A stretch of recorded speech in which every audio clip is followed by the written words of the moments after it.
पिछले वीडियो में हमने वर्गीकरण के बारे में समझा कि वर्गीकरण किसे कहते हैं और उस वर्गीकृत आंकड़ों को सारणियन के द्वारा प्रस्तुत किया जाता है। तो हम सबसे पहले इसकी परिभाषा में देखते हैं कि वर्गीकृत समक यानी जिन समकों को हमने बांटा है उनको सरल और संक्षिप्त रूप में प्रस्तुत किया जाता है किसी सारणी के द्वारा, किसी टेबल के द्वारा। इस क्रिया को ही सारणियन कहते हैं। जैसे समझने के लिए, जैसे हमने एक मोहल्ले का सर्वे किया जिसमें 100 व्यक्ति हैं, उन 100 व्यक्तियों को किस में कोरोना पॉजिटिव है या नहीं है ये जानने के लिए सर्वे किया गया। तो इस 100 में से 10 व्यक्तियों को कोरोना पॉजिटिव पाया गया और बाकी 90 व्यक्ति नेगेटिव पाए गए। तो 100 व्यक्तियों का जो सैंपल लिया गया है, ये सैंपल, ये समक है, ये आंकड़े हैं। इन आंकड़ों को वर्गीकृत किया गया, वर्गीकरण किया गया, जो हम पिछले लेसन में पढ़ा है। इस 100 व्यक्तियों को वर्गीकृत किया गया, बांटा गया किसमें कि बीमारी से पॉजिटिव है या नहीं है, पॉजिटिव नेगेटिव, उसी प्रकार शिक्षा अशिक्षा, किसी गुण के आधार पर। तो 100 व्यक्तियों में से 10 व्यक्ति पॉजिटिव है, 90 व्यक्ति नेगेटिव है। इस क्रिया को तो वर्गीकरण कहते हैं। अब वर्गीकरण करने के बाद इसे समझने के लिए सरल और संक्षिप्त रूप से प्रस्तुत किया जाता है कि कोई भी व्यक्ति इस प्रक्रिया को देखकर समझ सकता है। तो इस प्रक्रिया को, इस वर्गीकृत किए गए समक को किसी टेबल के माध्यम से, किसी सारणी के माध्यम से प्रस्तुत करना ही सारणियन है। यानी वर्गीकृत, ये बांटा गया समक है जिसे सरल और संक्षिप्त रूप से प्रस्तुत करने को सारणियन कहते हैं। ये हमारा टेबल का फॉर्मेट है जिसमें एक गुण को इस तरफ दिखाया जाएगा और एक गुण को इस तरफ दिखाया जाएगा। तो ये तो हमारा टेबल का फॉर्मेट है। ये टोटल है, ये इसका टोटल हो जाएगा कॉलम का, ये रो का टोटल हो जाएगा। ये टेबल का फॉर्मेट है। अब सारणियों के जो प्रकार हैं उस प्रकार के बारे में थोड़ा सा डिस्कस करते हैं। सारणियाँ उद्देश्य के आधार पर, मौलिकता के आधार पर और रचना के आधार पर। उद्देश्य के आधार पर सामान्य उद्देश्य वाली सारणी। अब सामान्य उद्देश्य वाली सारणी का कोई विशेष उद्देश्य नहीं होता है, किसी भी एक गुण दो गुण के आधार पर बनाई जा सकती है, इसका कोई विशेष उद्देश्य नहीं होता है। विशेष उद्देश्य यानी किसी विशेष उद्देश्य को पूरा करने के लिए सारणियाँ बनाई जाती है। जैसे मध्य ज्ञात करना हो, प्रतिशत ज्ञात करना हो, अनुपात ज्ञात करना हो, इनके लिए यानी एक विशेष उद्देश्य है, ज्ञात करने के लिए विशेष उद्देश्य वाली सारणी बनाई जाती है। मौलिकता के आधार पर प्राथमिक सारणी। इन सबसे पहले जिन समकों को सारणी के रूप में प्रस्तुत किया जाता है उन्हें प्राथमिक सारणी कहते हैं। व्युत्पन्न, व्युत्पन्न का मतलब हो गया कि जिसमें एक से अधिक जो हमारे समक हैं उन समकों को किसी सारणी में प्रस्तुत करना, उन समकों को सारणी के रूप में प्रस्तुत किया जाता है। या जैसे हमने माध्य, प्रतिशत, अनुपात ज्ञात किया है, आदि को ज्ञात करने के बाद किसी सारणी में प्रस्तुत करना व्युत्पन्न सारणी है। उसके बाद रचना के आधार पर सरल सारणी और जटिल। सरल सारणी का मतलब होता है जिसमें समक एक ही विशेषता, एक ही गुण को प्रदर्शित करता है, वो तो सरल है। और जटिल जिसमें एक से अधिक गुणों को प्रदर्शित किया जाता है, जैसे द्विगुणी, इसमें तो एक गुण, इसमें द्विगुणी यानी 2 गुणों को प्रदर्शित किया जाएगा। त्रिगुणी 3 गुणों को प्रदर्शित किया जाएगा। बहुगुणी यानी 2 से ज्यादा, 3, 4, 5 जितने भी गुण हैं, 2 से ज्यादा जिस प्रकार के गुण बहुगुणी सारणी में प्रस्तुत किए जाते हैं। तो वापस थोड़ी सी रचना के आधार पर सरल जिसमें केवल एक ही गुण को प्रदर्शित किया जाता है, जटिल जिसमें 2 गुणों, त्रिगुणी और बहुगुणी, किसी भी व्यक्ति में 2 प्रकार के गुण को प्रदर्शित करने के लिए द्विगुणी सारणी बनाई जाती है। किसी व्यक्ति में 3 प्रकार के गुण हैं तो इसके लिए त्रिगुणी, और जिसमें 3 से ज्यादा यानी अनेक प्रकार के गुण हैं, 2 से अधिक प्रकार के गुण हैं, उसके लिए बहुगुणी सारणी बनाई जाती है। ये तो है सारणियन। अब सारणियन के बाद बात करते हैं हम किस प्रकार के क्वेश्चन तैयार किए जाते हैं, किस प्रकार वर्गीकृत आंकड़े हैं जिनको सारणी के तौर पर हम प्रस्तुत करते हैं। तो इसके लिए हम एक एग्जाम्पल लेते हैं। एग्जाम्पल है जिसको ध्यान से पढ़ेंगे, उसके बाद इसे सारणी में प्रस्तुत करेंगे। एक कॉलेज के 1000 विद्यार्थियों के एक न्यायोदय सर्वे में ये ज्ञात हुआ कि हमने एक कॉलेज का सर्वे किया जिसमें 1000 विद्यार्थी है कि 400 विद्यार्थी धूम्रपान और चाय पीने वाले हैं। यानी 1000 में से 400 व्यक्ति तो ऐसे हैं जो धूम्रपान और चाय दोनों प्रकार की आदत है। कुल विद्यार्थियों का 40% धूम्रपान न करने वाले और 70% चाय पीने वाले विद्यार्थी थे। कुल विद्यार्थियों की जो संख्या है उसमें 40% तो धूम्रपान न करने वाले और 70% चाय पीने वाले थे। इस उपयुक्त सूचनाओं को एक उचित सारणी में प्रस्तुत कीजिए। अब इसे प्रस्तुत करने के लिए जो टेबल बनाई जाएगी उस टेबल का जो प्रारूप है वो इस प्रकार का होगा। ये टेबल का प्रारूप है। यहाँ पर लिखेंगे table number, table showing the distribution of the student of college according of the T and smoking. यानी स्टूडेंट में जो दो प्रकार की आदत है, टी और स्मोकिंग, उस दो हैबिट को दर्शाने के लिए यानी एक कॉलेज का सर्वे किया गया जिसमें विद्यार्थियों में दो प्रकार की आदतों का अध्ययन किया गया, एक तो चाय पीने वाले और एक स्मोकिंग धूम्रपान करने वाले। अब इस वर्गीकृत सर्वे को हम एक टेबल के माध्यम से प्रस्तुत करेंगे। तो इसके लिए हमें सबसे पहले क्या देखना है कि एक आदत को कॉलम की साइड, एक रो की साइड, एक आदत यहाँ रख देंगे, एक आदत यहाँ होगी।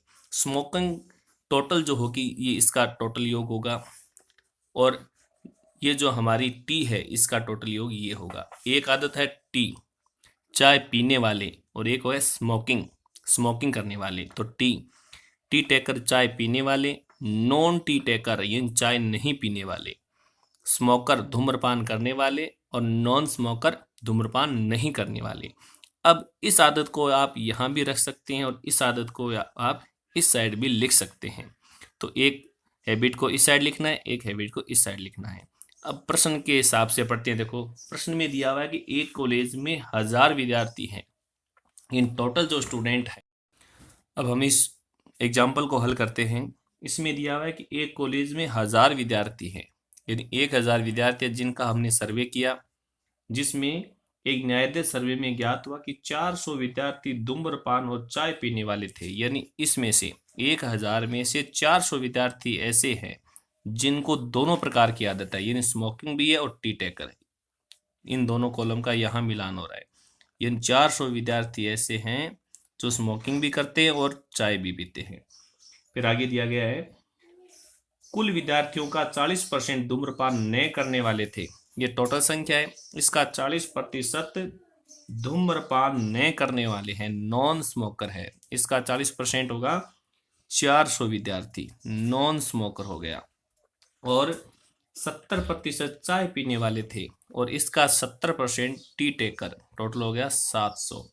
बस इतनी सूचना दी गई है प्रश्न में। अब इसे कंप्लीट करते हैं। देखो इन दोनों का टोटल योग 1000 है, 1000 माइनस 400 तो इसका मान होगा 600।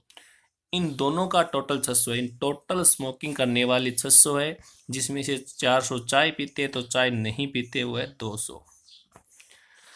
टोटल चाय पीने वाले 700 है, जिसमें 400 धूम्रपान भी करते हैं। 700 माइनस 400 तो 300 धूम्रपान नहीं करते। टोटल 1000 है, जिसमें से 700 चाय पीते हैं। 1000 माइनस 700 300 चाय नहीं पीते। टोटल चाय नहीं पीने वाले 300 है, जिसमें 200 स्मोकिंग करते हैं। तो 300 में से 200 गए 100 स्मोकिंग नहीं करते। इस प्रकार का प्रश्न आपको हल करना है। यह है सारणी, इन सारणी के रूप में इसे प्रस्तुत करना। उसके बाद एक प्रश्न और लेते हैं, उसका ये आपका डायग्राम होगा। सबसे पहले प्रश्न है इसमें कि एक समाचार पत्र में इन्फ्लुएंजा का प्रभाव ऐसे व्यक्तियों पर जिनको टीबी और एक ही परिवार में रहते हैं। यानी एक समाचार पत्रिका में कुछ व्यक्तियों का सर्वे किया गया जिनको टीबी और इन्फ्लुएंजा इस प्रकार की बीमारी का सर्वे किया गया। ठीक 60,000 रहने वाले, यानी जनसंख्या 60,000 है।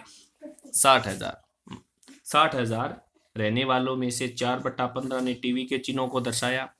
उनमें से जिनके ऊपर इन्फ्लुएंजा का भी प्रभाव हुआ उनकी संख्या 6,000 से कम नहीं थी, परंतु उनमें से 1,000 दूषित मकानों में रहते थे। इसके विपरीत टीबी से प्रभावित व्यक्तियों में से जिनको टीबी है लेकिन जिनको इन्फ्लुएंजा नहीं है, 1/5 फिर भी दूषित मकानों में रहते हैं, दूषित मकानों में रहते थे, परंतु ऐसे व्यक्तियों की संख्या कुल मिलाकर 20,000 व्यक्तियों को इन्फ्लुएंजा ने प्रभावित किया। 37,000 दूषित मकानों में रहते थे, परंतु ऐसे व्यक्तियों की संख्या जिनको इन्फ्लुएंजा था परंतु टीबी नहीं, ऐसे मकानों में रहते जो दूषित नहीं थे, केवल 4,000 थी। सूचना को संक्षिप्त सुंदर ढांचे में प्रस्तुत कीजिए। इस एग्जाम्पल को हल करने के लिए हमें सबसे पहले टेबल बनानी होगी। टेबल बनाने के लिए ये हमारा फॉर्मेट है।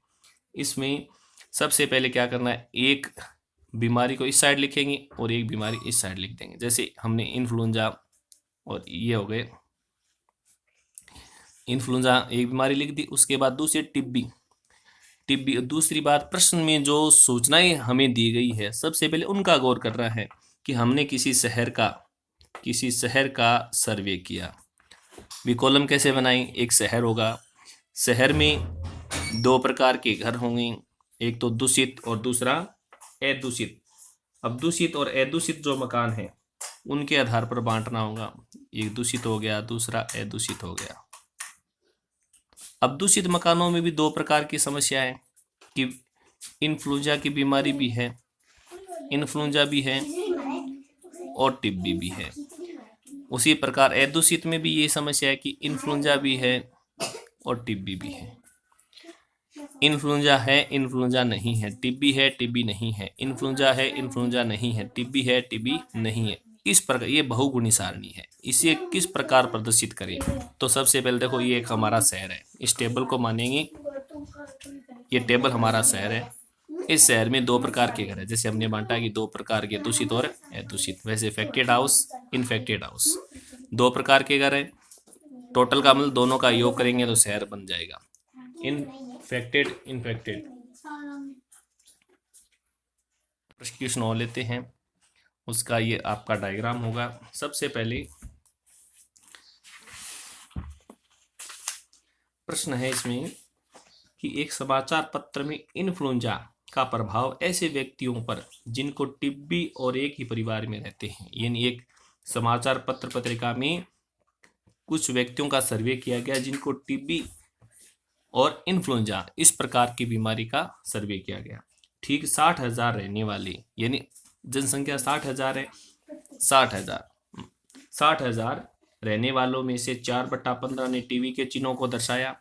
उनमें से जिनके ऊपर इन्फ्लुएंजा का भी प्रभाव हुआ उनकी संख्या 6,000 से कम नहीं थी, परंतु उनमें से 1,000 दूषित मकानों में रहते थे। इसके विपरीत टीबी से प्रभावित व्यक्तियों में से जिनको टीबी है लेकिन जिनको इन्फ्लुएंजा नहीं है, 1/5 फिर भी दूषित मकानों में रहते हैं, दूषित मकानों में रहते थे, परंतु ऐसे व्यक्तियों की संख्या कुल मिलाकर 20,000 व्यक्तियों को इन्फ्लुएंजा ने प्रभावित किया। 37,000 दूषित मकानों में रहते थे, परंतु ऐसे व्यक्तियों की संख्या जिनको इन्फ्लुएंजा था परंतु टीबी नहीं, ऐसे मकानों में रहते जो दूषित नहीं थे, केवल 4,000 थी। सूचना को संक्षिप्त सुंदर ढांचे में प्रस्तुत कीजिए। इस एग्जाम्पल को हल करने के लिए हमें सबसे पहले टेबल बनानी होगी। टेबल बनाने के लिए ये हमारा फॉर्मेट है। इसमें सबसे पहले क्या करना है, एक बीमारी को इस साइड लिखेंगे और एक बीमारी इस साइड लिख देंगे। जैसे हमने इन्फ्लुएंजा और ये हो गए, इन्फ्लुएंजा एक बीमारी लिख दी। उसके बाद दूसरी टिब्बी, टिब्बी दूसरी बात, प्रश्न में जो सूचनाएं हमें दी गई है सबसे पहले उनका गौर करना है कि हमने किसी शहर का सर्वे किया। भी कॉलम कैसे बनाएं, एक शहर होगा, शहर में 2 प्रकार के घर होंगे, एक तो दूषित और दूसरा अदूषित। अब दूषित और अदूषित जो मकान है उनके आधार पर बांटना होगा। एक दूषित हो गया, दूसरा अदूषित हो गया। अब दूषित मकानों में भी 2 प्रकार की समस्या है कि इन्फ्लुएंजा की बीमारी भी है, इन्फ्लुएंजा भी है और टिब्बी भी है।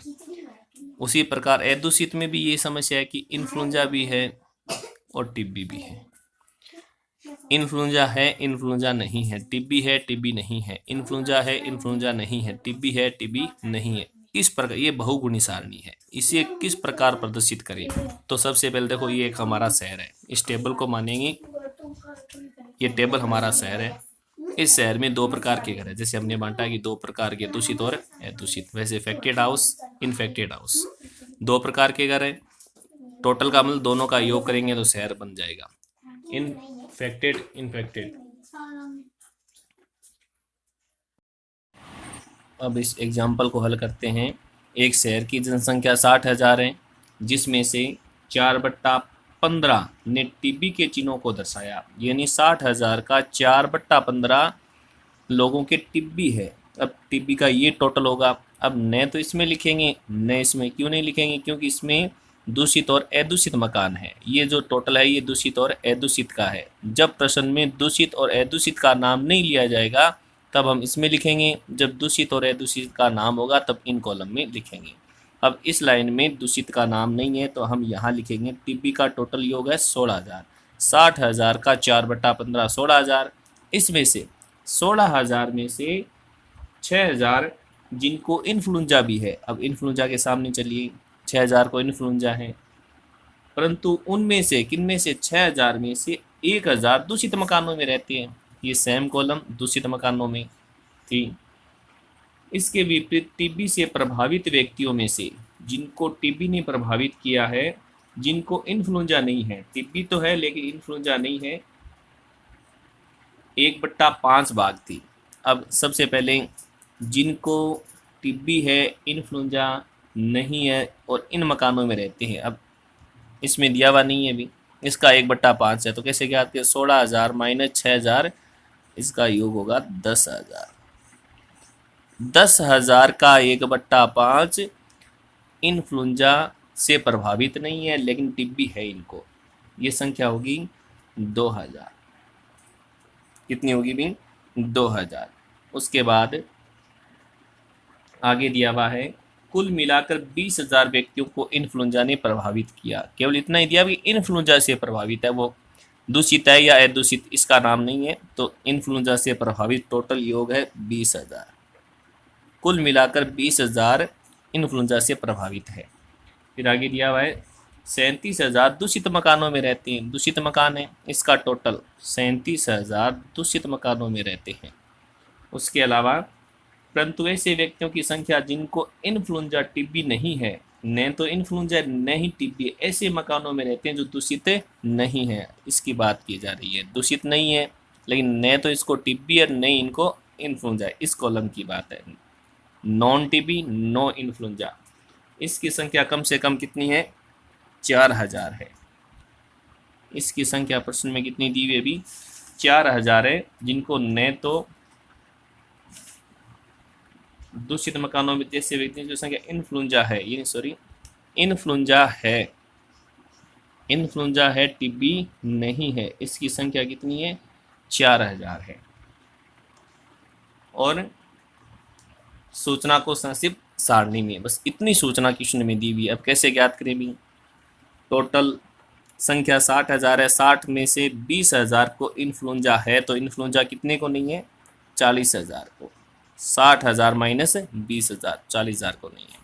उसके बाद टोटल इन्फ्लुएंजा और टीबी टोटल योग कितना है, 20 माइनस 6 14,000, इसका टोटल योग है 40 में से 10 गए 30, इनका टोटल योग होगा 44।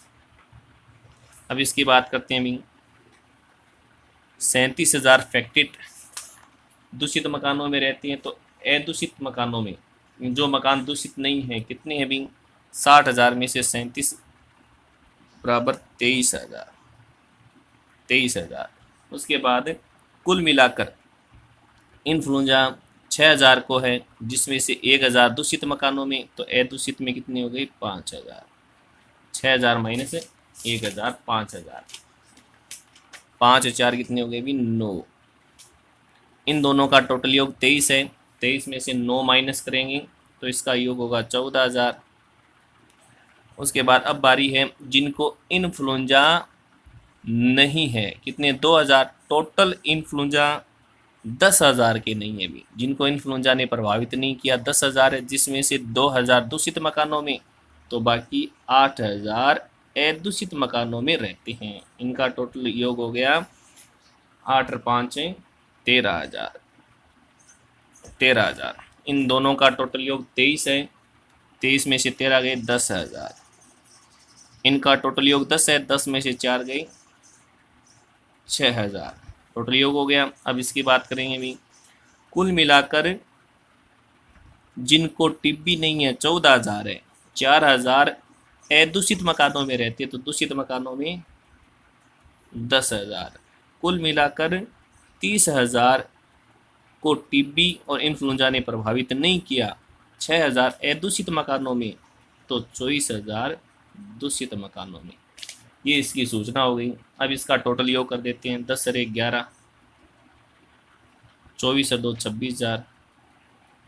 इसका टोटल योग हो गया 34,000 और इसका हो गया 3,000। इस प्रकार प्रस्तुत करना है इस टेबल को। ये है सारणियन, जिसे दिए गए आंकड़ों समकों को सारणी के माध्यम से समझाया जाता है। धन्यवाद।